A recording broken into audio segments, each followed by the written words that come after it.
नमस्कार, मैं हूं अंजलि और आप देख रहे हैं खबर इंडिया न्यूज। तो आइए शुरुआत करते हैं आज की प्रमुख खबर से। पहले गुहार लगाई, अब भाजपा हो गई कमलाबाई। उद्धव ठाकरे का ये कैसा वार। अंधेरी पूर्व विधानसभा उपचुनाव में भले ही एकनाथ शिंदे फडणवीस गुट के प्रत्याशी मूलजी पटेल ने अपना नामांकन वापस ले लिया हो, बावजूद इसके अभी भी उद्धव ठाकरे गुट के अलावा महाविकास आघाड़ी के घटक दल लगातार इस मुद्दे के जरिए बीजेपी और एकनाथ शिंदे गुट पर निशाना साध रहे हैं।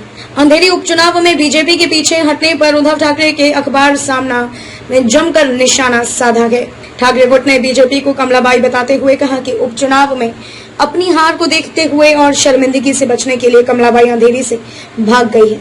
ठाकरे गुट बीजेपी को कमलाबाई इसीलिए कहता है क्योंकि उनका चुनाव चिन्ह कमल है। हालांकि जब तक इस चुनाव में बीजेपी का प्रत्याशी मैदान में था, तब तक उद्धव ठाकरे गुट और उनके अन्य सहयोगी दल महाराष्ट्र की परंपरा को बचाने और आगे बढ़ाने की दुहाई दे रखे थे। उनका यह कहना था कि किसी दिवंगत विधायक या सांसद का परिजन अगर चुनाव लड़ता है तो उसके खिलाफ कोई भी दल अपना प्रत्याशी खड़ा नहीं करता है। इस परंपरा को बचाए रखना चाहिए। अब जब बीजेपी ने अपना उम्मीदवार वापस ले लिया है तो भी उसे निशाना बनाया जा रहा है। हालांकि इसके पीछे भी कई वजह हैं। दरअसल बीजेपी पर यह आरोप लगाया जा रहा है कि उन्हें इस चुनाव में अपनी जीत का भरोसा नहीं था।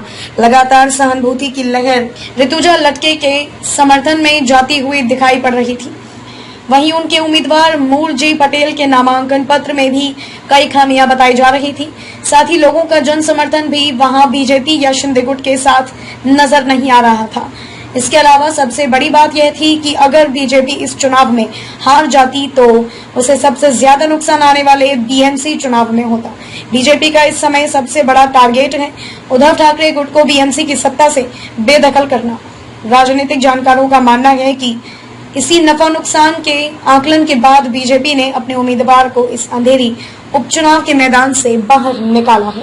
खबरों में अब तक के लिए बस इतना ही। मिलते हैं फिर ऐसी ही बड़ी खबर के साथ। तब तक के लिए नमस्कार और देखते रहिए खबर इंडिया न्यूज।